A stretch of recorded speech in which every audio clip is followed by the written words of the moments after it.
Page 334। ये हमने कल पढ़ा था, ये जो श्री अरविंद कह रहे हैं कि भारत के अंदर राजनीति जो है, जीवन के अंदर से निकल के आई थी। वो बहुत ज़्यादा सेंसिटिव थे और यहाँ हर चीज़ ही इसी तरीके से है। भारतीय जो सारी चीज़ है,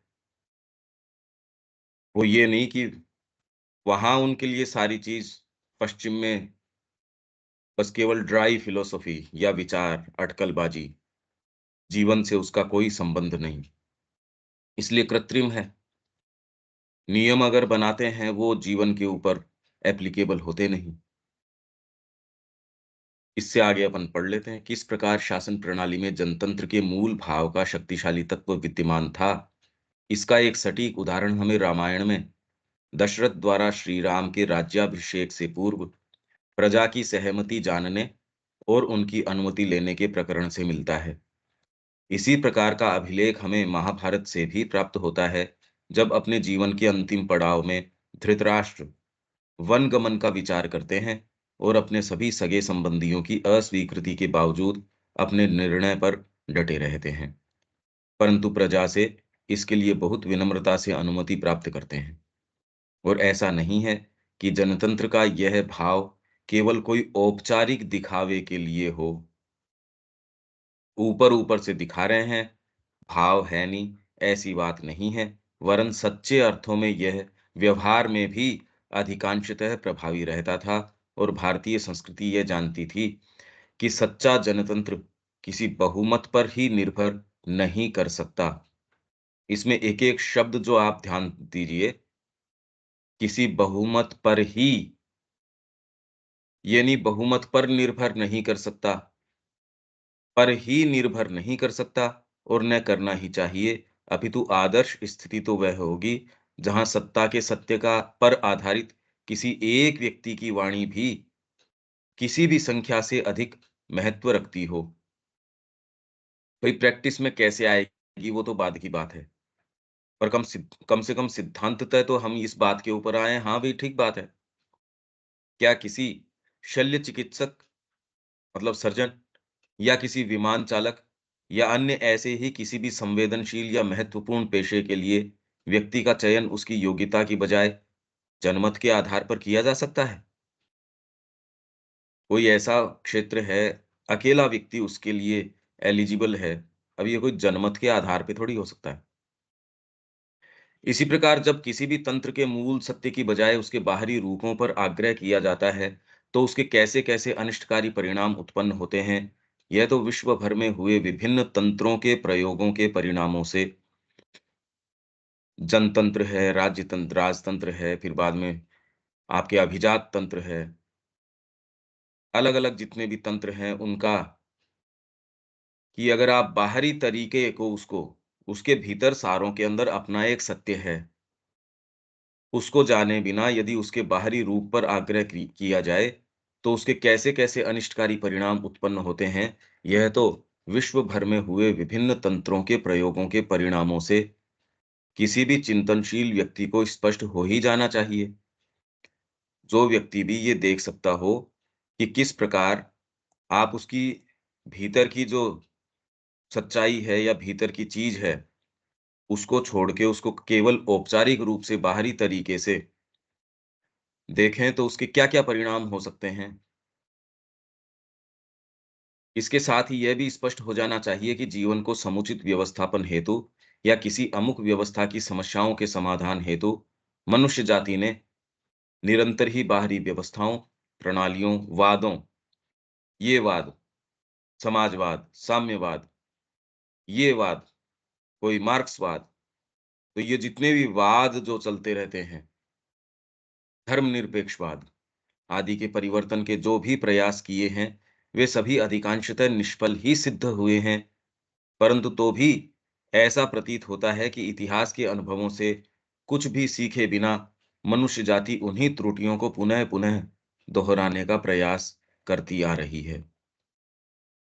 ये देखे बिना नए-नए ऐसे स्लोगन्स, ऐसा नहीं, कुछ लोग विचार करते हैं, उनको लगता है ये बस इस तरीके से चलेंगे तो ये आज तक की जो समस्याएँ रही, ये इसका समाधान है। ठीक है, उसको अपने लिए हो सकता है, पर वो ये देखे बिना कि सामने वैरायटी इतनी है, उसके अंदर वो उस वैरायटी को ध्यान दिए बिना, उसको इग्नोर करके सबको एक ही तरीके से कि ये सब पे लागू कर दो। आप पे खुद पे ही नहीं हो सकती वो जो आपने जो डिवाइस करी है जो चीज़, वो आप पे भी किसी समय विशेष पे लग सकती है, चेतना की किसी स्थिति विशेष के ऊपर लागू हो सकती है। रोज़ कैसे लागू हो जाएगी? ये बात समझ आती नहीं तो जितने भी ये जो सीरियस हैं, जो वास्तव में सिंसियर हैं, उनकी बात है।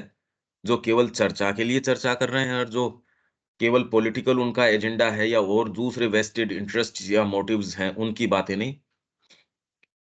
जिनको लगता है अरे भई समस्या है, इसके समाधान के लिए ये करना चाहिए, उन लोगों की बात है। वो भी इस चीज़ को स्वीकार नहीं करते। उनको सेंस नहीं है इस बात का। और अगर उसमें कट्टर व पंथी और आ जाए, तब तो कहना क्या। भारतीय संस्कृति को आरंभ से ही इस मूलभूत सत्य का पूर्ण ज्ञान था, इसीलिए उसने अपनी संपूर्ण व्यवस्था को सत्ता के आंतरिक विधान के अनुकूलतम रूपों में परिणत करने का प्रयास किया। अतः इस गहरे दृष्टिकोण से देखने पर ही हम इस संस्कृति के रहस्यों में कुछ प्रवेश कर सकते हैं। जहाँ तक राजनैतिक एकीकरण का प्रश्न है, तो ऐसा नहीं है कि भारतीय संस्कृति इसकी आवश्यकता से अनभिज्ञ थी, जानती थी वो। परंतु यह एकीकरण उसे किन्हीं कृत्रिम साधनों के द्वारा साधित नहीं करना था, जिसका परिणाम होता जातियों, कुलों, राज्यों तथा अन्य अनेकानेक इकाइयों और संगठनों के स्वायत्त शासन और स्वतंत्र व्यवस्था में हस्तक्षेप करके उन्हें भंग कर देना या कम से कम उनकी मौलिक सांस्कृतिक और जीवन-चर्यात्मक विशिष्टता को दबा देना, जो कि भारतीय वैदिक भाव के सर्वथा विपरीत कार्य होता। अतः एक ऐसी एकीकारी सत्ता की आवश्यकता थी, जो राष्ट्र में निवास कर रहे अनंत वैविध्य को किसी प्रकार क्षति पहुँचाए बिना सबको संयुक्त कर दे। इस सत्ता के कर्तव्यों और उसके आदर्शों का श्री अरविंद के शब्दों में यहाँ विस्तृत वर्णन पहले किया ही जा चुका है। ये तो कमेंट्री चल रही है। यदि इस वर्णन के प्रकाश में हम इतिहास पर दृष्टिपात करें, तो संपूर्ण परिदृश्य ही बदल जाता है। एकदम बदल जाता है, पर वो श्री अरविंद का दृष्टिकोण भी तो समझ नहीं आता। श्री अरविंद का दृष्टिकोण एकमात्र तब समझ में आता है, जब व्यक्ति स्वयं अपनी सत्ता की गहराइयों में निवास कर रहा हो। हमको ये ठीक लगता है, हम श्री अरविंद के संपर्क में हैं, तो हमको कि हाँ, ये ठीक बात है। हाँ, पर एक्चुअल में अगर चलेंगे, तो आपके स्वयं के प्रश्न उठने शुरू हो जाएँगे। ये सही है या नहीं है? क्या करें, क्या नहीं करें? जब तक एक फ़िलॉसफ़ी के एक विचार, एक एक कंसेप्शन के स्तर के ऊपर है, कोई दिक्कत नहीं है, आप कह रहे हैं, हाँ, ठीक है। जैसे ही बात इसके ऊपर आएगी कि अब इसके ऊपर अपने को कुछ एग्ज़ीक्यूशन की ओर काम करना चाहिए, तब उसके अंदर बहुत सारी चीज़ें भी एग्ज़ीक्यूट करें कैसे? आज अगर इसकी ओर अपने को चलना पड़े, तो चारों तरफ का माहौल है, वो तो ऐसा लगता है कि इसके जस्ट द ऑपोज़िट है, कि इन बातों का तो कोई स्थान नज़र आता नहीं, तो व्यक्ति करे क्या? मेरे को इसका अगर पर्सपेक्टिव आ भी गया, पर मैं अब एक ऐसे जगत के अंदर हूँ, अब करें क्या इसके अंदर? समस्या ये आ जाती। कोई सीरियस है उसके लिए, जो नहीं है सुविधाजनक है उसके लिए तो वो भी नहीं दिक्कत आती। अपने अन्य अन्य कर्तव्यों के साथ ही किसी भी राजा के लिए यह एक धर्मसम्मत कार्य था कि वह अपने राज्य का विस्तार करे और चक्रवर्ती सम्राट बने। अन्य कर्तव्यों के साथ किसी भी राजा के लिए धर्मसम्मत कार्य था, परंतु राज्य विस्तार का यह कार्य भी वह किसी निरंकुश तरीके से नहीं, अपितु पूर्णतः धर्म के अनुसार ही कर सकता था। इसी कारण यदि हम बारीकी से इतिहास पर युद्ध के वर्णन देखें, इतिहास में युद्ध के वर्णन यदि हम बारीकी से देखें, तो पाते हैं कि युद्ध के प्रभाव से सामान्य जन और सामाजिक व्यवस्थाएं सर्वथा अप्रभावित रहती थी। सामान्य जन उसके अंदर इन्वॉल्व्ड नहीं था। स्त्रियां इन्वॉल्व्ड नहीं है, व्यापार इन्वॉल्व्ड नहीं है, वृद्धजन हैं वो इन्वॉल्व नहीं है, आपकी चिकित्सा के अंदर कोई रोगी हैं और हैं वो सारे इसमें इन्वॉल्व नहीं हैं, जो नहीं चाहते इसमें जाना वो इसमें इन्वॉल्व नहीं हैं, जो इसमें इन्वॉल्व्ड हैं, वो भी धर्म सम्मत तरीके से ये कार्य कर रहे हैं। सर्वप्रथम युद्ध केवल सेनाओं के बीच होता था और उसमें भी विजित राजा को या यदि युद्ध में वह मारा जाए तो उसी के किसी योग्य वंशज या मंत्री या उसी राज्य के अन्य किसी योग्यतम विकल्प को पुनः राज्यभार सौंप दिया जाता था। कुछ मामलों में तो यदि कोई राजा स्वयं ही आक्रमणकारी राजा की महत्ता को स्वीकार कर लेता था, तो युद्ध भी नहीं होता था और वह अपने शासन को पूर्ववत सुचारू रख सकता था। चढ़ाई करी उसने उसको स्वीकार कर लिया। दूसरा ये भी नहीं कह रहा कि ये भीरू है, कायर है, डिपेंड करता है उसके किस रीजन से वो उसको स्वीकार कर रहा। अतः जैसा कि हमें अपने सुदीर्घ इतिहास के अध्ययन से पता चलता है कि सामान्यतः युद्ध के साथ जैसी विभीषिकाएँ जुड़ी होती हैं, उन्हें भारतीय परिदृश्य में न्यूनतम कर दिया गया था, क्योंकि युद्ध अधिकांशतः धन-संपदा, साधनों-संसाधनों तथा अन्य केवल उन्हीं उद्देश्यों से नहीं लड़ा जाता था। हमारे मोटिव्स जो हैं भई एक शब्द है अहंकार, जैसे ही वो प्रवेश करता है जीवन के अंदर क्या-क्या चीज़ें लेके आता है। वो नहीं हो तो दूसरी बातें होती हैं, ये जैसे ही प्रवेश करता है अहम, तो आपकी जो परिवार का जो कॉन्सेप्ट है वो बिखरने लगता है। मैत्री का जो है वो बिखरने लगता है और सारे को फिर आप तालमेल कैसे बिठाओ तो व्यापार आ जाता है। उसके अंदर ये दूसरी चीज़ें हैं, फिर सारी चीज़ें संबंध भी व्यापार बन जाएगा। आपका किसी से कुछ है वो सब व्यापार बन जाता है और कोई दूसरी चीज़ नहीं रहती। ये शब्द आया उसके अंदर स्वार्थ है, व्यापार है, ये सारी की सारी चीज़ वैसी की वैसी। तो इन उद्देश्यों से वो लड़ा नहीं जाता था इसलिए चेतना जब तक ये नहीं हो, दूसरे लोग इसके विषय में प्रश्न उठाते हैं और जब तक उनको इस चेतना का सेंस नहीं हो, अब उनको उत्तर भी दें तो क्योंकि ये चीज़ें चेतना के कारण उत्पन्न हो रही हैं। व्यक्ति रूपों पे आग्रह करता है, रूप है वो चेतना का रिफ्लेक्शन है। आप मूल कारणों पे नहीं जा रहे। श्री अरविंद हमेशा विवेचन की ये गहराई का है, इसके कारण ये आ रहा है। हम कारण पे नहीं जा रहे क्योंकि कल्टीवेशन नहीं है एक तो। जीवन को उस दृष्टिकोण से देख पाते भी नहीं, उतनी गहराई भी नहीं है। एकदम सतह पे रहते हम। तो उन उद्देश्यों से युद्ध नहीं लड़ा जाता था, जिन उद्देश्यों से बाहरी लुटेरे और आक्रांता लड़ाई किया करते थे। इस दृष्टिकोण से अपने इतिहास पर दृष्टिपात करने पर सारा परिदृश्य ही बदल जाता है और यह असंदिग्ध रूप से प्रमाणित होता है कि शासन प्रणाली में भी इस संस्कृति ने जिन मानकों को स्थापित किया और उन्हें कार्यान्वित करके जो महान उपलब्धियां प्राप्त की, वे अद्वितीय रही हैं। जहां तक विदेशी आक्रमणों के प्रति सीमाओं की अरक्षितता और राजनीतिक एकीकरण की अयोग्यता की बात है, आप ये खूब बातें ठीक कर रहे हो। धर्म के अनुसार आप अपना साम्राज्य चलाते थे, यहाँ आपस में आपने इस तरीके की रखी, ठीक है, हम आपकी चलो ये बात मान लेते हैं, पर आपकी सीमाएँ तो सुरक्षित नहीं थी। राजनीतिक एकीकरण आप कर नहीं पाए, विदेशी आते रहे, आपकी पिटाई करते रहे। फैक्ट तो ये है, इसलिए अब इसको आप किसी भी तरीके से ढकिए, वो लोग आते रहे। तो अगर ये प्रश्न है, तो इसके समाधान स्वरूप श्री अरविंद कह ही चुके हैं कि यह किसी प्रकार की अयोग्यता के कारण नहीं, अपितु इस संस्कृति के संरक्षकों ने के सुचिंतित निर्णय का परिणाम था, जिन्होंने इस राष्ट्र की आत्मा को अक्षुण्ण बनाए रखने के लिए अन्य सभी कुछ को दांव पर लगा दिया। स्वयं इस प्रकार के निर्णय के मूल में भी यदि हम श्री अरविंद के आलोक में कुछ प्रवेश करने का प्रयास करें, तो इसका हमें एक व्यापक परिप्रेक्ष्य मतलब इसका एक वाइड पर्सपेक्टिव प्राप्त होता है। यदि एक अधिक गहरे दृष्टिकोण से संपूर्ण पार्थिव क्रम विकास पर दृष्टिपात किया जाए, अधिक गहरे दृष्टिकोण से संपूर्ण पार्थिव क्रम विकास, ये क्रम विकास कैसे चला आ रहा है? पहले जड़ तत्व है, उसके अंदर धीरे-धीरे, धीरे-धीरे लाइफ फॉर्म्स आए। लाइफ फॉर्म्स और कॉम्प्लेक्स हुए और ग्रो हुए। वो इतना सिक्योर हुआ फिर बाद में कि एक मानसिक चेतना यहाँ आ सके, तो धीरे-धीरे, धीरे-धीरे वो रूप तैयार हुए। मानसिक चेतना का यहाँ पदार्पण हुआ।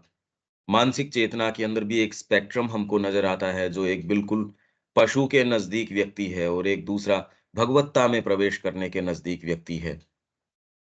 इतनी लंबी ये एक स्पेक्ट्रम हमको एक नज़र आता है, तो पार्थिव क्रम विकास पर दृष्टिपात किया जाए, तो जहाँ एक ओर बाह्य रूप से हमें प्रकृति द्वारा अधिकाधिक जटिल रूपों का निर्माण दिखाई देता है, वहीं दूसरी ओर एक अधिक अगोचर आंतरिक विकास की प्रक्रिया भी चालू है।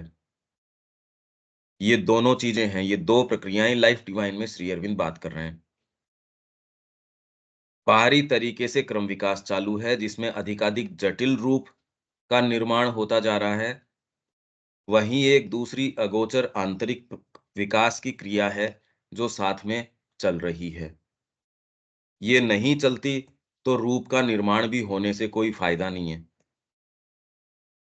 जटिल रूपों का निर्माण गहरी आंतरिक चीज़ों को हाउस करने के लिए है, कि वो उसको उसमें स्थान दे सके, उसको शरीर प्रदान कर सके। आपके जटिल क्रियाएँ होंगी, एक एक संगीतकार है, उसके हाथ यूँ दिखने तो यूँ ही दिखेंगे पर उसके हाथ किस तरीके के बन जाते हैं। एक एक पियानो वादक है, उसका कनेक्शन हाथ का, उसके ब्रेन का, उसकी कल्पना शक्ति का, ये सामान्य व्यक्ति का नहीं होता। तो जो भी इस चीज़ के अंदर है वो तो आप देख सकते हो जटिल रूपों का, ब्रेन की कॉम्प्लेक्सिटी, वो किस तरीके से काम में ले रहा है। एक कलाकार है, कलाकृति कर रहा है, उसकी तैयारी जो हाथ की है, एक डांसर है जिस तरीके से वो डांस कर रहा है, तो एक कंसेप्शन एक हो गया, उसके अंग भी हैं, बहुत सेंसिटिव हो जाते हैं, रेस्पॉन्सिव हो जाते हैं, जैसा उसमें भाव आया वैसा का वैसा वहाँ सेंसिटिविटी आपकी बढ़ती जाती है। अगर आप केवल स्थूल हो तो आप कुछ नहीं कर सकते। तो ये सिविलाइज़ेशन है, कल्चर है, धीरे-धीरे आपको बहुत सेंसिटिव कर देता है, लोगों के सुख के, दुःख के प्रति, वो कैसा चेतना के प्रति, विचारों के प्रति, भावों के प्रति, आप कोई भी वल्गर एक्टिविटी नहीं कर सकेंगे, कोई ऐसी चीज़ अगर ये कर रहे हैं तो अब एट लार्ज देख लो मनुष्य जाति कितनी मानसिक हुई है या नहीं हुई है। सेंसिटिविटी हमारी कहाँ है? ये सारी प्रक्रिया मानो आत्मा का अपने निज स्वरूप से नीचे उतरकर सत्ता के अधिकाधिक बाह्य और स्थूल भागों की क्रिया को अपनाकर उन्हें अपने प्रकाश से आप्लावित और रूपांतरित करने का प्रयास है, ताकि पार्थिव प्रकृति में भी दिव्य जीवन की स्थापना हो सके, जिसकी चरितार्थता की ओर यह संपूर्ण क्रम विकास गति करता प्रतीत होता है।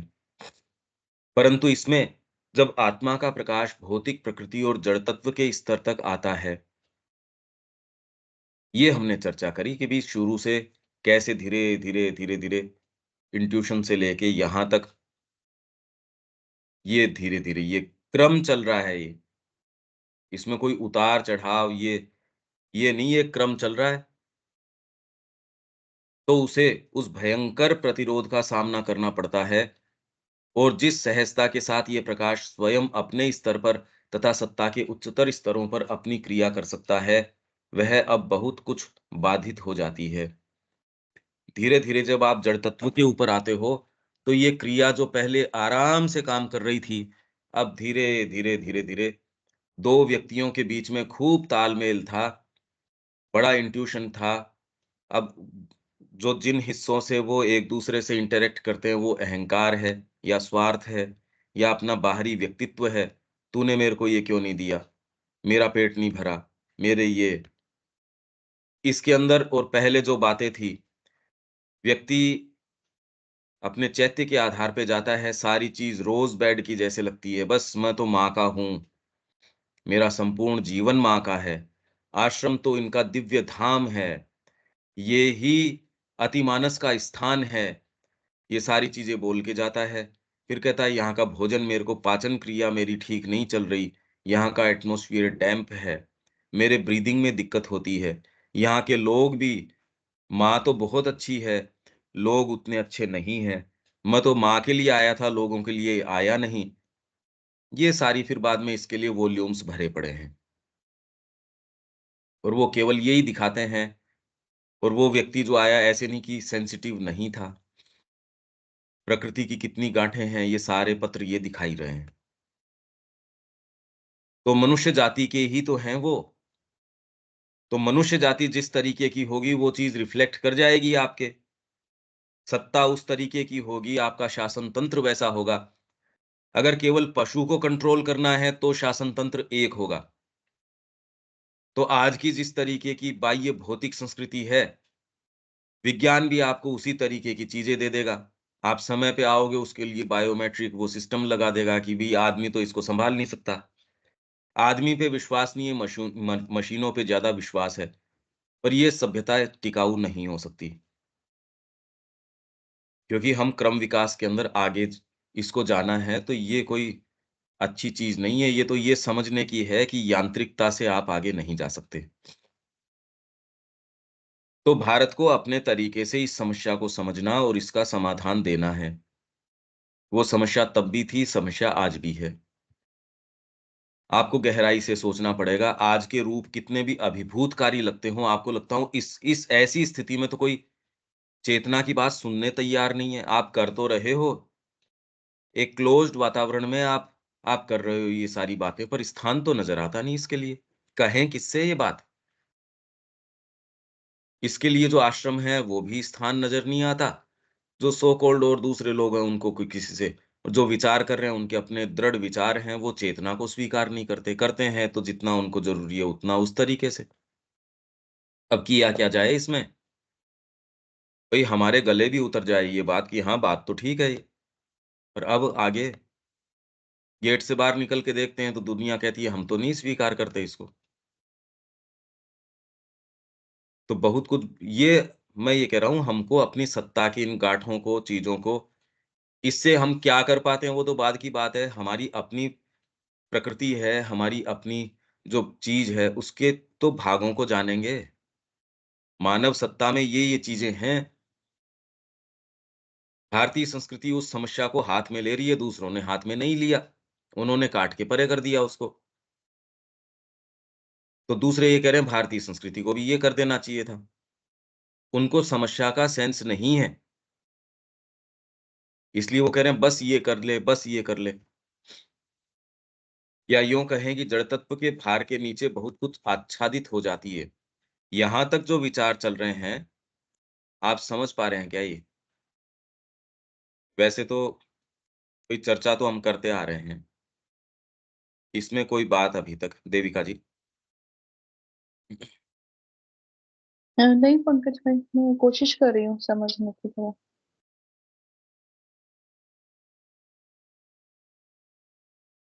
एक बार आप निकल के देखो तो इन विचारों के लिए कोई ऐसे लगता नहीं कि स्थान है। कोई कोई समझने ही तैयार नहीं है कि हम ये बात क्या कर रहे हैं? ही करें कैसे इसको? हाँ, बातें तो ठीक नज़र आती है कि हाँ, बात तो ठीक है। आगे क्या करें अब? दीपक,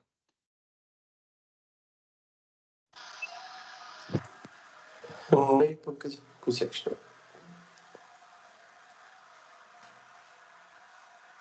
उर्मिला जी,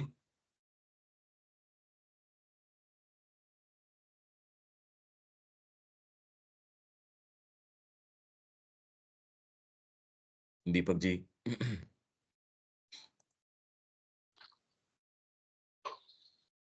जी, इतनी बात तो समझ में आ रही है। परम सत्ता अब भौतिक स्तर पे उतर के काम कर रही है। वैसे सिचुएशन में क्या रिएक्शन हो रहे हैं, कैसे वो काम करने में उसके लिमिटेशन दिख रहे हैं। ये भौतिक सत्ता के कारण ऐसे हो रहे हैं। इसकी अपनी आ, लचीलापन की कमी के कारण ये प्रॉब्लम हो रहे हैं, तो उसके अनुसार उसके व्यवहार में सीमितताएं आ जाती हैं।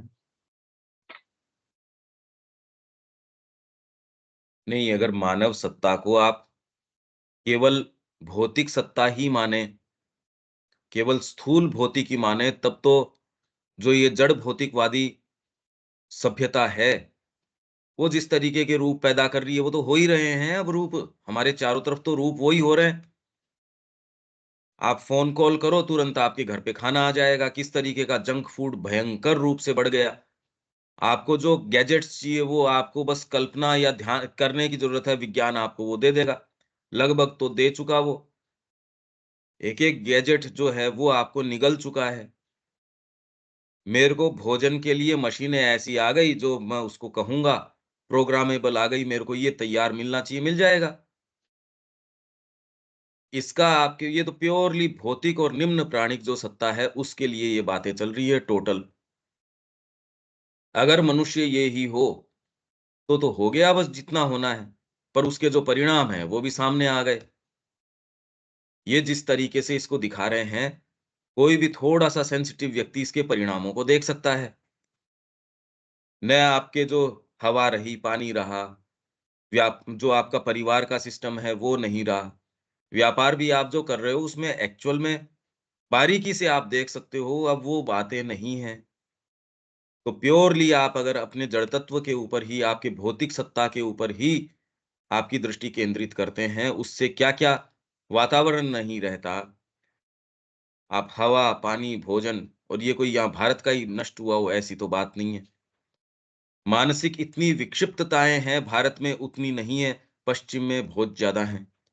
स्टूडेंट्स के अंदर जो है मानसिक समस्याएँ इतनी भयंकर बढ़ चुकी हैं। ये आज की सभ्यता ने, तो इसके पास तो आपको देने का कोई चीज़ है नहीं।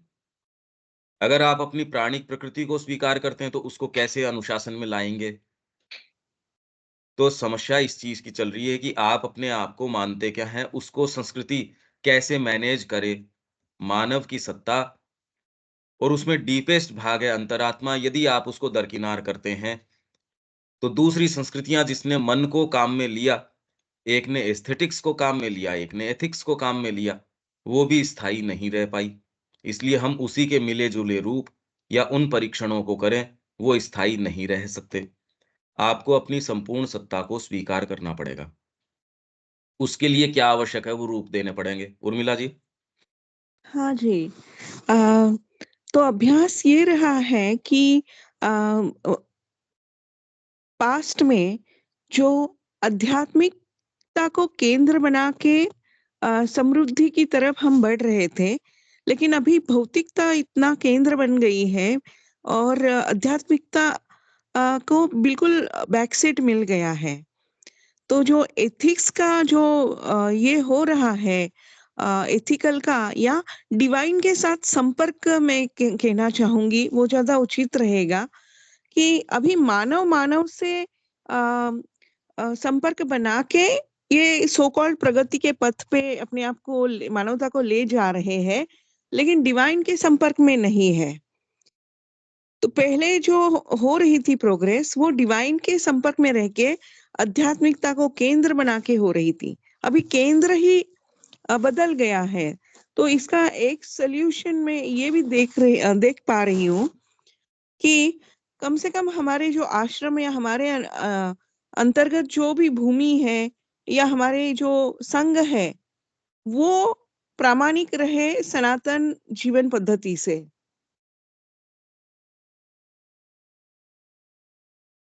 हाँ, पर इसके अंदर मनुष्य की संपूर्ण सत्ता को स्वीकार करना पड़ेगा और उसका आधिपत्य जो है आपकी डीपेस्ट अंतरात्मा जो उसके हाथ में, मतलब राजा को राजगद्दी पे बिठाना पड़ेगा। राजा है अंतरात्मा, उसको राजगद्दी पे बिठाइए तो साम्राज्य बहुत अच्छा चलेगा। व्यक्ति का, समाज का, राष्ट्र का, मनुष्य जाति का। ये ही सारे स्वप्न श्री अरविंद ने केवल देखे नहीं, उसके सारे को सूत्र दिए, पर हमको फुर्सत ही नहीं है। समस्या को ही समझने की फुर्सत नहीं है। भई ये जो दूसरे श्री अरविंद से संपर्क में नहीं है, उनकी तो बात अलग है। जो संपर्क में हैं, वो तो और ही कोई बातों में हैं, ऐसा नज़र ही नहीं आ रहा। समस्या जबकि मूलभूत है और श्री अरविंद ने केवल कोई साधना की यूँ ही बात करके उसको हवा में छोड़ दिया हो, ये नहीं। एकदम बारीकी से उन्होंने बात करी है। सारे सूत्र प्रदान किए हैं। ठीक है उर्मिला जी। यहाँ एक चीजें हेलो। मैं कुछ कहना एक चीज यहाँ पर तो हाँ रविकांत जी, आप बोल लीजिए पहले। मैं कह रहा था सर, इन विषयों पे हम काफी बातचीत कर चुके हैं, मगर मेरा ये कहना है, क्योंकि मैं ज्यादा दूर नहीं जा रहा हूँ, मैं अपने परिवार में देख रहा हूँ कि भगवान का भा नाम शब्द भी लोगों को सुनना पसंद नहीं है। आजकल की जनरेशन को अध्यात्म का आ नाम सुनना पसंद नहीं है। अगर हम बातें करते हैं तो हमारी खिल्ली उड़ाते हैं। तो जो आजकल की जो जनरेशन है, 30 25 15 से लेके 35 40 के बीच की जो एज की है, कुछ भी सुन के राजी नहीं है। वो कहती है ये सब बकवास है। तो कैसे करें, कुछ समझ नहीं आता। मतलब जो दुख होता है वो हमारी खिल्ली उड़ाते हैं, हंसी उड़ाते हैं। हम कहते हैं श्री अरविंद की बात सुन लो बैठ के, या नाम नहीं भी लें या कुछ बात करते हैं। अगर बैठे हैं 15 लोग 10 लोग और बैठ के कोई अपने मन की बात कहना चाहते हैं, तो वो हमारे पीठ पीछे, हमारे मुंह के सामने, हमारे मुंह पे तमाशा मारते हैं और हमारी खिल्ली उड़ाते हैं। ये सही है, इतना इतना दुखित वातावरण है कि मैं कह नहीं सकता था। सही है। इसलिए मनुष्य जाति वैसे तो सिक है, बीमार है ये। और इसलिए जो रूप आए हैं वो कोई एक व्यक्ति ने तो पैदा किए नहीं। यही बात समझने की है जब हम ये कहते हैं भगवत्ता की बातें करते हैं और की बात करते हैं। मैं ये कह रहा हूँ मानसिक तो है क्या ये? मन प्रधान भी नहीं है। अभी तो निम्नतर प्राण और भौतिक वो ही आपको चला रहे हैं। उसने ये रूप पैदा कर दिए। यदि ये तो स्पष्ट तरीके से हो गया, आपके साधन संसाधन उनका दोहन होगा, प्रकृति का दोहन होगा। मनुष्य जो है एक दूसरे को काट लेगा, खा जाएगा उसको। मतलब कोई सेंसिटिविटी रही नहीं कहीं भी। आपके बगल के अंदर अगर बम विस्फोट भी हो रहा है, तो भी एक सामान्य सी बात हो गई, कोई कोई विशेष ऐसी कोई बात नहीं। अखबार रोज उन्हीं खबरों से भरे रहते हैं, वही चीजें, वही बातें। क्यों? क्योंकि भौतिक सत्ता यदि हो, प्राणिक सत्ता हो, एक जना थोड़ी कर रहा है ये। बात हमारी सत्ता की है। तो श्री अरविंद ने इसलिए इस सत्ता की सारी डिजाइन हमको दी।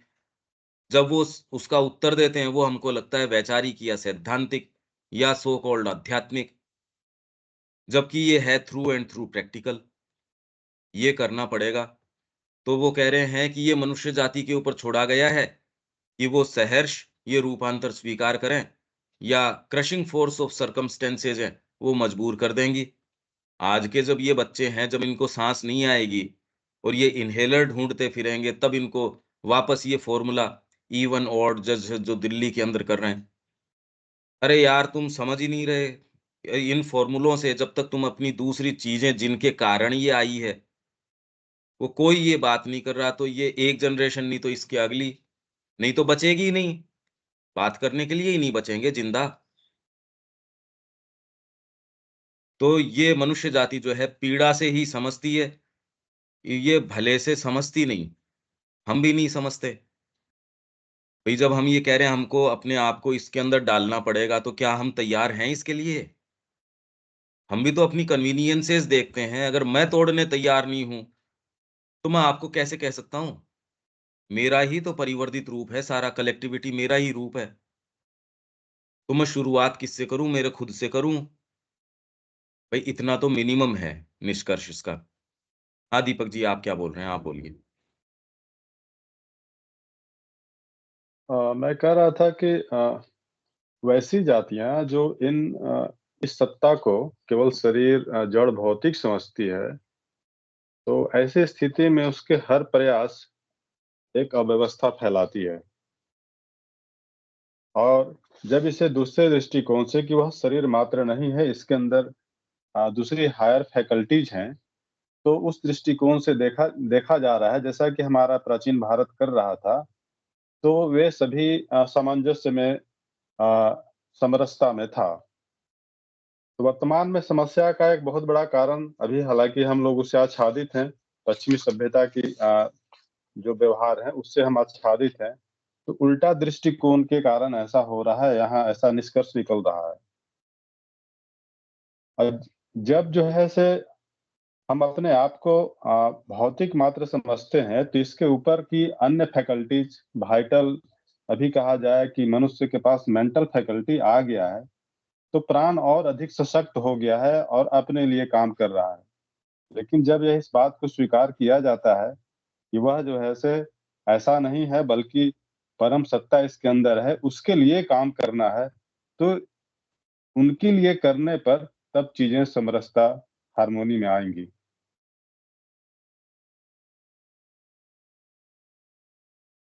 इसकी ओर मूव कैसे करें? अब ये है धीरे-धीरे भई हम क्या करें? पहले तो ये समस्या है और ये कोई कल कल के टॉपिक में बहुत ही इम्पोर्टेंट चीज़ चली थी, हालाँकि इससे पहले भी पढ़े गए थे। सचेतन वनों में प्यूरिफिकेशन का जो प्रोसेस है, कल टच कर रहा था। हालाँकि अभी भी प्रैक्टिकल में वो नहीं आया, लेकिन कल कुछ ज़्यादा टच कर रहा था। वो चीज़ें हम लोग धीरे-धीरे यहाँ पे संभवतः कभी आगे प्राप्त करेंगे, कुछ आसानी होगी। हाँ, उर्मिला जी आप क्या कह रहे हैं? आत्मशक्ति को ही और सक्षम करना है या आत्मशक्ति का प्रभाव बढ़ाना है, तो ये बाकी की चीजें न्यूनतम हो जाएगी। कैसे करें तो बात तो वही है।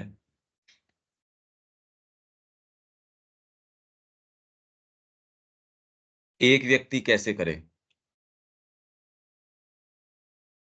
वही जो श्री अरविंदो जी ने जो हमें फॉर्मूला दे रखा है, अगर आप कह रहे हैं कि वो सारा प्रैक्टिकल है, नहीं, मैं तो एक इंडिविजुअल हूँ। मैं खुद कैसे शुरू करूँ? राजनीति में वो क्या रिफ्लेक्ट करता है, वो क्या करेगा, वो तो बाद की बात है। भई अभी तो हम राजनीति की बात कर रहे हैं। राजनीति की बात में हम इसके ऊपर आए क्योंकि हम मनुष्य की सत्ता को क्या मानते हैं और वो कलेक्टिविटी में सत्ता तो वैसी है ना। राजनीति उसको हाँ, केवल भोत नहीं पर लेकिन श्री मैं अरविंदो की इंडिविजुअल से खुद से शुरू करूँ। अब मैं करूँ तो मेरे लिए क्या गाइडिंग सूत्र हो सकते हैं? तो मैंने ये अभ्यास किया है, श्री अरविंदो के समय पे भी इतने ही चैलेंजेस थे या अधिक ज्यादा थे, क्योंकि तब तो ब्रिटिश सत्ता का भी यहाँ पे ये था, अस्तित्व था। तो उन्होंने हायर कॉन्शियसनेस से कनेक्ट होके ये सारा फ्रीडम का आयोजन किया, उनके बर्थडे पे फ्रीडम आई। कहीं ना कहीं दैवी सत्ताओं से हाथ मिलाकर ये बदल संभव है। हाँ, ठीक है, पर मैं इसको प्रैक्टिकल जीवन में क्या करूँ अब वो बताइए? मेरे को प्रैक्टिकल अपना जो रोज़मर्रा का जीवन है, अब मैं क्या करूँ उसमें? ये बात तो हम सारे स्वीकार कर लेंगे, इसीलिए तो बैठे हैं यहाँ पे। जीवन में अब मैं क्या करूँ?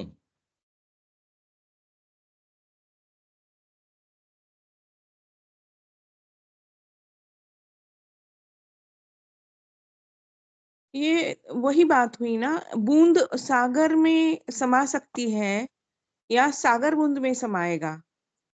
तो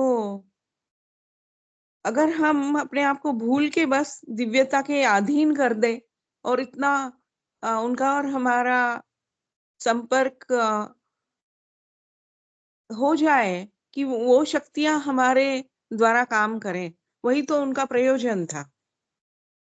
पर जो आध्यात्मिकता में जो लोग जा रहे हैं, वो तो इससे पल्ला झाड़ रहे हैं। पूर्ण योग की बात तो केवल श्री अरविंद कर रहे हैं, जो प्योर आध्यात्मिकता में जा रहे हैं, जा ही रहे हैं। उससे इस बात के ऊपर कि भौतिक प्रकृति के ऊपर कोई फ़र्क आ रहा हो, तो मैं एक व्यावहारिक सूत्र चाह रहा हूँ कि इस व्यावहारिक रूप से हम सारे बैठे हैं कि हमको क्या करना चाहिए इसके लिए? कि माँ से जुड़ना चाहिए और घनिष्ठ रूप से, ठीक बात है।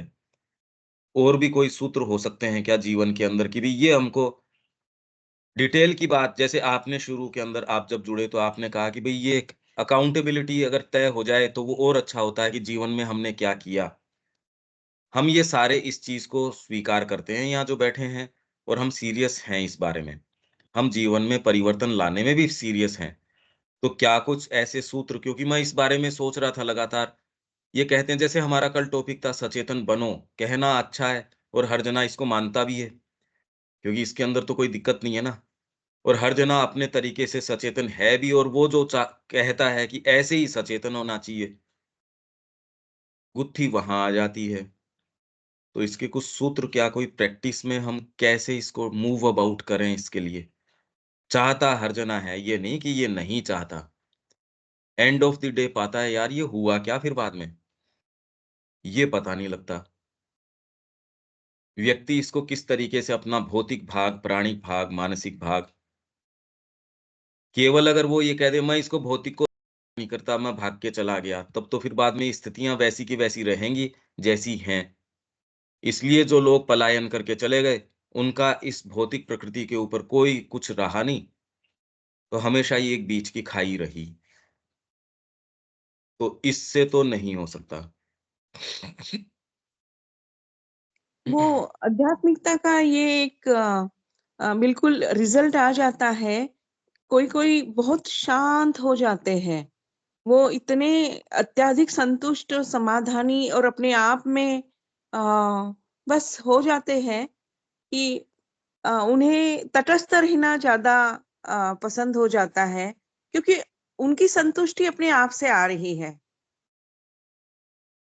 और इसलिए उनको लगता है कि ये बाकी जो भी लीला चल रही है उसको इतना सीरियसली नहीं लेना चाहिए। मेरा और माँ का रिश्ता अगर गाढ़ा है, सुंदर है, तो मुझे बाकी की इतनी, बाकी जाने उनका जो लीला है वो जाने, मेरा इसमें इतना रोल प्ले नहीं है। हाँ, ये ठीक बात है, पर इसके अंदर वो गुत्थी वहीं की वहीं रह गई, जो कृष्ण प्रेम कहते हैं कि मंशा ये होनी चाहिए कृष्ण क्या चाहते हैं। आप करें, व्यक्ति संतुष्ट हो जाता है इस बात से, और उसकी संतुष्टि, अब आपकी एक चीज में संतुष्टि है, जो पिज्जा खाने में जिसकी संतुष्टि है, तो उसको भी आप नहीं कह सकते कि उसकी संतुष्टि, जब आपकी एक चीज में है, तो व्यक्ति जिस जहां है वहां उसको संतुष्टि प्राप्त होनी चाहिए। आपको अपने स्तर की होनी चाहिए, उसको उसके स्तर की होनी चाहिए, तो गुत्थी तो वहीं की वहीं रह गई। ये तय कौन करे कि संतुष्टि या अंतरात्मा है, वो आपके शॉट्स हैं वो प्ले करे। तो जब तक ये नहीं हो कि आप पूर्ण रूप से दिव्य जननी के हाथ में अपने आप को देते हैं, वो आपको काम में लेती है, ये सूत्र जब तक नहीं आता, तब तक ये लेवल ऑफ संतुष्टि है, मेरी अपनी संतुष्टि है, मेरे अंदर अगर वाइटल पावर है, मैं थोड़े दूर के अंदर उसको स्थापित कर देता हूँ। परिवार के ऊपर है, परिवार के ऊपर, राजनीति में आता हूँ, तो राजनीति के ऊपर, मेरे में कोई विचार है, तो उसको स्थापित कर देता हूँ, या प्रयास तो करता ही हूँ। तो उससे समाधान नहीं हो सकता। इसीलिए मैं ये चाह रहा हूँ, इस चर्चा से ये चीज़ निकल के आती है कि कड़ी और डीपर है ये, इतनी सतह पे नहीं है। जब तक हमें मैं जो ये देखता रहूँगा कि मैं क्या चाहता हूँ, ये कड़ी तो वहीं से आ गई ना। हाँ, लेकिन हमें जो क्षेत्र में माँ ने रखा है, आज भी वही हमारे हृदय को सिंचन कर रही है, बुद्धि को मार्गदर्शन कर रही है, हमारे अंदर उनका मंदिर है। आज भी तो हम उतने ही संपर्क में हैं, लेकिन मुझे लगता है हम सिर्फ हमें जो निहित क्षेत्र दिया है, नियोजित क्षेत्र दिया है, उसमें ही हम प्रभाव डाल सकते हैं। और बाकी क्षेत्रों की बात रही, वो काफी समर्थ हैं वहाँ के लोगों को अ, ये करने के लिए, सक्षम करने के लिए। तो शायद उस सेवा का भाग हमारे हिस्से नहीं है। हमारे हिस्से वही भाग है जहाँ हमारा नियोजित क्षेत्र है, जो हमारा कर्म क्षेत्र है, हमें वहीं पे ही प्रभाव डालना है। नहीं, वो ठीक है, वो तो सारे यहाँ जो बैठे हैं, इस क्लैरिटी में हैं ये, कि पर माँ आपसे क्या चाहती है, आप तो उसके हाथ के यंत्र हैं। और यंत्र बनने का प्रयास कर रहे हैं निश्चेष्ट रूप से। वो जहां जैसे चलाएं, उसने आज तक जहां सुई से जहां कसीदा किया है, आगे नहीं करेगी या कहाँ करेगी, वो तो जो मालिक है वो जानता है। सुई क्या तय कर लेगी कि मेरा कार्य क्षेत्र ये है या वो नहीं है। इसलिए हमारा उत्तर इसमें ये है, मैं तो माँ के प्रति पूर्ण रूप से जितना संभव है उतना ओपन हूँ। वो जो करवा लें वो सो ठीक है। तो ये इससे धीरे-धीरे और दूसरी चीज़ के लिए स्थान हो सकता है। मैं तो एक सुई हूँ साहब, या एक तलवार हूँ, या मैं एक बाँसुरी हूँ। वो जितना कह देती है और वो हमेशा ही वही राग बजाए या वही काम करे, वो तो माँ जाने। तो एक स्थान बन जाता है, एक हायर कोई चीज़ आपके माध्यम से आए। श्री अरविंद के माध्यम से भारत की संस्कृति की आत्मा ने पूर्ण रूप से अपनी वाणी को सामने रखा, मुखरित किया, पर श्री अरविंद का व्यक्तित्व कोई उससे लिमिट नहीं हो जाता। इसलिए इसीलिए वो कह पाए कि आज हमारे सामने राष्ट्रवाद जो है, हमारी तात्कालिक आवश्यकता है, पर राष्ट्रवाद कोई सबसे ऊँचा सिंथेसिस नहीं है। उससे ऊपर है मनुष्य जाति, और मनुष्य जाति भी कोई ऊँचा सिंथेसिस नहीं है। सोचिए कितना बड़ा उन्होंने हमारे सामने रखा है, यहाँ हम व्यक्तिगत समस्या ही नहीं समझ पा रहे। कैसे उन्होंने ये चीज़ें सामने रखी, और कहीं नहीं, केवल उन्होंने इन चीज़ों को चरितार्थ किया है। ये चर्चा हमको कुछ और सूत्र प्रदान करती है हमको, ये सोचने के लिए कि सतह पे नहीं हो सकता ये।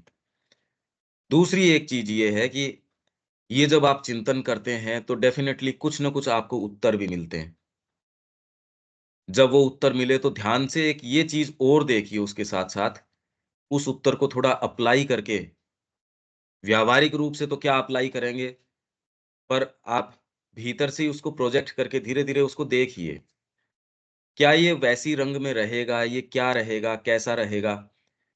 इससे आप और गहराइयों में जाएँगे। खाली वो एक तुरंत ही जो आपके आता है, बस ये ऐसा कर लेना चाहिए, आत्मा सर्वोपरि है। अरे तो वो तो भगवान पूरा सक्षम तो है ही। हमारे नहीं कहने से या कहने से उसकी सक्षमता कम होना या ज़्यादा होना तो होती नहीं। इस सारे से इतना लचीलापन कि हम उसकी जो डिज़ाइन है उसको बेटर कुछ समझ सकें, कर सकें। नहीं तो हम नहीं भी समझेंगे, एक पशु भी एग्ज़ैक्टली वही काम कर रहा है जो माँ की डिज़ाइन है। और हमारा मूवमेंट पशुता की तरफ नहीं हो सकता, हमारा मूवमेंट तो आगे ही जाएगा। और ये जितनी हम चर्चाएँ कर रहे हैं, ये और आपको एक बहुत अच्छा आधार तैयार कर रहा है, जो माँ की शक्ति आप में ले आएगा। निम्न प्रवृत्तियाँ जो हैं, घुसाती हैं अज्ञान के कारण, उन पे ब्रेक लगा देगा। तो जैसे ही आप आप चेतना का प्रेशर डालते हैं, आप में से धीरे-धीरे उत्तर आएँगे। पर वहीं अगर आप रुक गए, तो वो पर्याप्त नहीं होगा। उसका तरीका क्या है? आप धीरे से उसको अंदर साथ में ये सोच के देखिए, क्या ये ठीक है? तब एक दूसरी चीज़ आएगी, नहीं इसमें इतना तो ठीक है, पर इसमें थोड़ा ये मॉडिफ़िकेशन भी है, या जो भी अपने-अपने तरीके से, ये आपके लिए जगत बहुत विशाल खोल देगा। अभी भी पर जिस चीज़ से हमने शुरू किया कि पर प्रैक्टिकली करें क्या? ये एक विचार करने की बात है कि यहाँ से तो हमको करना चाहिए, इसके ये सूत्र हैं, ये बातें हैं।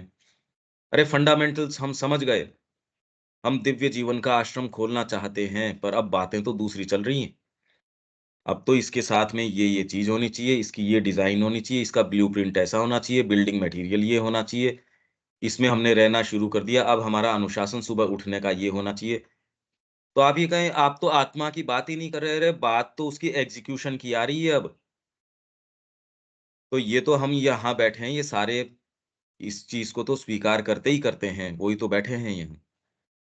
अब इसके प्रैक्टिकल किस तरीके से मूव करें? इसमें फिर बाद में सारी चीज़ें जो हम पढ़ रहे, सचेतन बनो, ये वो सारी अपने यथास्थान आ जाएँगी। तो जैसे-जैसे हम चिंतन करेंगे, चीज़ें जो हमने पढ़ी हैं, वो आ जाएँगी, कुछ नई चीज़ें आएँगी, वो अपना स्थान खुद देखेंगी कि कहाँ मैं फिट बैठती हूँ, और आपकी ये पज़ल इस तरीके से और ग्रो करती रहेगी।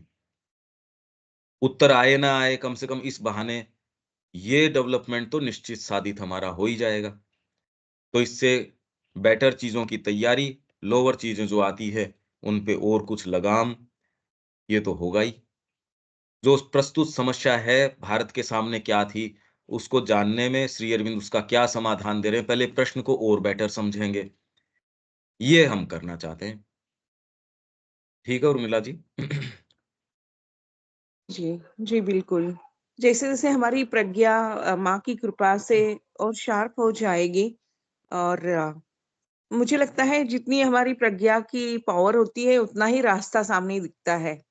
तो जो हमारे अंतस्थ का प्रकाश है, वही हमको आगे का मार्ग दिखाने वाला है। तो ज़्यादा से ज़्यादा हम संकल्पित रहे या संकल्प भी बहुत शुद्ध करें और मुझे ऐसा भी लग रहा था कि एक संघ एज़ अ संघ हम क्यों प्रार्थना एक सामूहिक प्रार्थना का अगर ये करें कि बस माँ का जो भी संकल्प है, माँ की जो इच्छा है, वो पूरी हो करके उसको अगर हम अ, संकल्प को में जरा प्राण फूंकेंगे, तो आप देखो वीकली प्रेयर या डेली 5 मिनट जो भी प्रार्थना से अगर कुछ हो सकता है, तो कम से कम वहाँ से शुरुआत की जाए। हाँ, प्रज्ञा की जो आप बात कर रहे हो, प्रज्ञा से आप इसकी तरफ चल सकते हो, पर प्रज्ञा आती है सिंसियरिटी से। कितने लोग सारे अपने तो संपर्क में वो ही हैं, जो बड़े लंबे समय से पुस्तकों के संपर्क में हैं, इन विचारों के संपर्क में हैं। वो व्यक्ति जो कभी इन विचारों के संपर्क में नहीं रहा, वो इसमें इतनी गहराई से अंदर चला जाता है क्योंकि उसने प्रैक्टिस में डाल दिया। सिंसियरिटी ये डिमांड करती है, मेरी चेतना के अंदर जो चीज़ें दर्ज हो चुकी है, उनको तो मैं प्रैक्टिस में एकदम डाल दूँ। वो व्यक्ति राजमार्ग से उड़ता चलता है, दूसरे व्यक्ति के पास बहुत बड़ी-बड़ी लाइब्रेरियाँ हैं। वो सारे सत्रों में जाता भी है, व्याख्यान भी करता है, जीवन में एक बूंद परिवर्तन नहीं। यही माँ कल कह रही थी, आपके जीवन बीत सकते हैं इसमें। कल तो जो योग की ओर की बातें चल रही थी, आप देखो तो सही वो माँ क्या कह रही थी। वो कितने फ्रेमवर्क तोड़ रही थी। प्रज्ञा आएगी केवल सिंसियरिटी से और सिंसियरिटी आए अब उनके लिए जिस चीज़ से अब हो, बिना सिंसियरिटी नहीं हो सकता। सिंसियरिटी से हाँ जी, आप क्या बोल रहे हैं? हाँ, पंकज भाई, मैं ये कह रहा था बहुत बड़ी बात नहीं कह के, लेकिन मैं जैसे प्रैक्टिकल अप्रोच की बात चल रही है, तो इसमें अपन जो है मन और बुद्धि के अलावा विवेक भी एक चीज़ है, विज़डम जो है ना, मतलब अगर विवेक लगाएँ हर चीज़ में आपका, खाने में, पीने में, रहने में। अब बड़ी छोटी-सी बात है, रोज़ मैं अपने देखता हूँ आस-पास, जैसे अब पार्किंग का इश्यू है, बड़ा-सा छोटी-सी आपको लगेगी बात, लेकिन ये बड़ा इश्यू है। अब मेरे जैसे मैं अपनी गाड़ी को अंदर रखता हूँ, मेरे पास जगह है। अब बाहर जो है, वो कोई ना कोई हर जो है बाहर लगा देता है जिसको सुविधा होती है। और हम मेरे जब डॉटर मेरी आती है कि आप पापा देखते नहीं हो, तो मैं क्या देखूँगा? मैं थोड़ी देखता रहूँगा कि बाहर कौन लगा रहा है। मतलब आपको कंसर्न जो है ना, सोसाइटी में एक जो है कंसर्न की दूसरे की सुविधा या दूसरे की कंसर्न की बात है, वो बहुत ही अब देखी नहीं जा रही है। मतलब सेल्फ मेरा अधिकार, मेरी सुविधा, मतलब वो इतनी ज़्यादा चीज़ बढ़ रही है। दूसरे के प्रति कंसर्न जो है ना, ये आप जो देख रहे हैं, ये काफ़ी कम है। मतलब वो आपको सेल्फ से स्टार्ट होगा। मतलब मैं खुद अपने को जो सोच रहा हूँ, वो इम्प्लीमेंट करूँ। मेरे में वो झलके, वो ठीक है। अब कहने से तो नहीं हो सकता। बताने से तो आजकल जो कोई सुनता नहीं, जैसे वो रविकांत जी कह रहे थे, बहुत सही बात है। लेकिन आपको खुद ही एग्ज़ाम्पल क्रिएट करना पड़ेगा सर। मतलब अपने से स्टार्ट होगा। अब ये बड़ी-बड़ी बातें अपन कर लेंगे ठीक है, लेकिन प्रैक्टिकली तो आपको करना होगा ना सर। आप भी वही कह रहे हैं, मैं भी वही कहना चाह रहा हूँ। मतलब आपको जीवन से, आपके व्यक्तित्व से झलके कि हाँ, ये हो रहा है, कुछ अपन कर पा रहे हैं। हाँ, पर अगर ये जो समस्या है जैसे आपने रखी, जी, ये समस्या जिन सोसाइटीज़ ने इन समस्याओं को इतना सुचारू तरीके से टैकल कर लिया, जी। वो ग्रीन सोसाइटीज़ हैं जहाँ ज़ीरो वेस्ट निकलता है। हुँ, बिल्कुल वेस्ट नहीं होता, पार्किंग वगैरह की समस्या नहीं है। उन हुँ, सोसाइटीज़ के अंदर केमिकल काम में नहीं लेते। हुँ, ऐसी कुछ सोसाइटी आइडियल सोसाइटीज़ उन्होंने करी। अगर इन जी, सारी को आप हैंडल कर भी लेते हो इन समस्याओं को, तो इससे क्या हम मूलभूत जो बात कर रहे हैं, क्या उसके लिए ग्राउंड भी तैयार हो जाता है क्या इससे? नहीं, आपका एक पर्सपेक्टिव तो चेंज होगा ना देखने का चीजों को। मतलब केवल आपको अपनी सुविधा या अपना केवल जो आपके टेम्पटेशन है उन्हीं में उलझे हुए हैं, तो आपको उसमें जैसे अब ठीक है मन में ये आया ये कर लें, पर आपको क्या वास्तव में जरूरत है उस चीज की या नहीं है, तो आप थोड़ा वो अपन उसमें एक टॉर्च जो है विवेक उसमें लगा सकते हैं। ये मैं मैंने सोचता हूँ। यही कहा, जैसे हमने एक समस्या पोज़ करी, एक समाधान आया, भई आप इस समाधान की ओर मूव करिए। प्रैक्टिकली अब अभी कुछ करना नहीं। अपने को तो एक वैचारिक दृष्टिकोण से कि मैं इसको एक ऐसी सोसाइटी, आइडियल सोसाइटी माइंड में तो क्रिएट कर ही सकते हो, उसमें क्या लगता है? हम्म उसमें जो-जो समस्याएँ आप फेस कर रहे हैं, वो नहीं होंगी। उसमें हम्म ये भी ठीक होगा, ये भी ठीक होगा, ये भी ठीक होगा। अब धीरे-धीरे उसकी कमियाँ जानो कि अगर ये आप कर भी लेते हैं, तो क्या इससे वो चीज़ नहीं, साधित हो ये जाएगी? तो हम्म आइडियल की जरूरत ही नहीं ना, ये तो सारी दुबई में है ना। आप दुबई चले जाओ, सिंगापुर चले जाओ, वहां पर तो ये प्रॉब्लम ही नहीं है। लेकिन वहां पर तो समस्याएं अपनी दूसरी खड़ी की खड़ी हैं। हाँ नहीं वो आदमी तो अलग वैसे ही है। त्रस्त है। मैं यही ठीक कह बात रहा है। हूँ कि आप जो समस्याएँ पोज़ कर रहे हैं, उसके लिए आप उत्तर ढूँढिए। वो हम्म उत्तर एक अरे बाहरी छोड़ दो, ये मानसिक विकास के लिए है, ये बहुत ज़रूरी है क्योंकि श्री अरविंद का विचार मैं ये पा रहा हूँ, उसके लिए पात्रता अभी वो जहाँ जिन श्री अरविंद ने सारी चीज़ें देखी हैं, मनुष्य जाति की सारी समस्याओं को, वो इन इश्यूज़ को ये तो उसके आउटकम हैं। ये तो एक थोड़ा-सा सेंसिबल आदमी है, ये है ही नहीं, वहाँ इश्यू नहीं है, पर उससे कोई आपके जीवन में जो समस्याएँ जो श्री अरविंद रख रहे हैं, वो नहीं है भई, ये समस्या ही एक दूसरे स्तर की हैं। तो आप कहाँ हम्म से शुरू करें? या आप ये समस्या रखें अपने सामने और इसके लिए एक समाधान ढूँढें। आपके लिए जो आइडियल हो सकता है कि भई ये है, ये इस समस्या को टैकल कर लेगा। फिर धीरे-धीरे उसकी कमियाँ क्या कर लेगा क्या? क्या इससे आपका वो पार्ट निरा पशु है, वो तो थोड़ी-सी आवश्यकताओं की पूर्ति से बढ़िया गाड़ियाँ हो गई, बढ़िया ये हो गई, भई यहाँ आप इन समस्याओं से जूझ रहे हो, वहाँ नहीं है ये। मैं तो बार-बार कह रहा हूँ विज्ञान ने आपको उसकी वो समाधान दे दिए। भई मेरे को जाने में दिक्कत है, रोडें बढ़िया कर दी। ये चीज़ बढ़िया कर दी, आपको भोजन की मतलब आपके जो समस्या आ सकती है, आपको एक जने को महसूस होती है, विज्ञान तुरंत उसको सोच के वो आपकी पूर्ति कर देगा। पर आपके अंदर एक दूसरा भाग है, उससे ये देखो क्या उससे उसकी पूर्ति आपके अंदर जो एक कलाकार है, क्या उससे वो संतुष्ट हो जाएगा? उससे भीतर का भाग है, जो वार्म्थ एक दूसरे के जो प्रेम की है, क्या ये सारे सब टोटल आपका डेवलपमेंट है, आधुनिकीकरण है, क्या उसको वो 1 सेकंड का जो आलिंगन है 2 मित्रों का, 2 व्यक्तियों का, क्या वो दे सकता है? आप कहते हैं नहीं ये तो स्तर दूसरा है। हम्म तो इन स्तरों से फिर आप धीरे-धीरे अपनी ही सत्ता के जो डीपर पार्ट्स हैं उनसे इन पे प्रश्न करो, तो कहते हैं नहीं, ये पूरा जगत भी उस एक क्षण के बराबर नहीं है। तो आप धीरे-धीरे आप इस पे ऐसे फिर उस पे प्रश्न करो, उसका उत्तर दो, धीरे-धीरे आगे चलेंगे। ये जब आप में लचीलापन आएगा, तब श्री अरविंद की बातें ग्रहण करने की तो पात्रता शुरू होगी। इसलिए अभी जो श्री अरविंद बात कर रहे हैं, दूसरे कह रहे हैं, "आप क्या कह रहे हो? और बीच की कड़ी नहीं है।" यही मैंने कल कहा जयपुर में, मैं धीरे-धीरे प्रयास करूँगा कि ये कड़ी तो बने पहले। लोग उत्तर के लिए तैयार रहते हैं, एज़ इफ श्री अरविंद का कोटेशन रहा उत्तर तुरंत ही। भई उत्तर की जल्दी मत करो, पहले तो प्रश्न को समझने की बात है। ठीक बात है। ठीक है, अपन यहाँ इसको छोड़ना पड़ेगा इसको। अनिल ठीक। जी, हाँ हाँ आप ठीक बात है। तो समझ पा रहे हैं ना ये सारी की सारी? हाँ हाँ बिल्कुल जी। हाँ, देविका जी ठीक है, यहाँ विराम दें? हाँ जी पंकज भाई, बस मन में यही आ रहा था कि सबसे पहला सूत्र तो यही है कि one man's perfection can change the world. सबसे पहले हुँ, तो ये बिलीफ होना बहुत जरूरी है।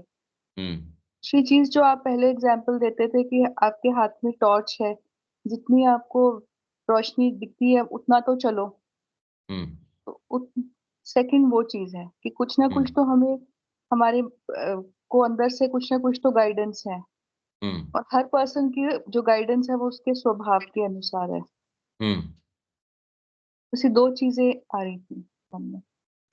अपने धीरे लिए तो धीरे पंकज इसके भाई ऊपर परफेक्शन हो जाए तो काम ठीक है। हाँ हाँ, इसमें बस ये है कि आप चिंतन शुरू करो, इस पे कॉन्टेम्पलेशन शुरू करो। माँ की वाणियां, श्री अरविंद की वाणियां, ये नहीं है सतह पे, वो सारे उत्तर दे रही हैं, वो बीइंग के आपके एक एक पार्ट के। आपको लगता है ये कोई सैद्धांतिक चीजें, अरे बड़ी प्रैक्टिकल बात है वो। यहाँ विराम देते हैं पर ये अच्छा है, कल फिर लेते हैं यहाँ से। जय श्री माँ। जय जय श्री श्री राम।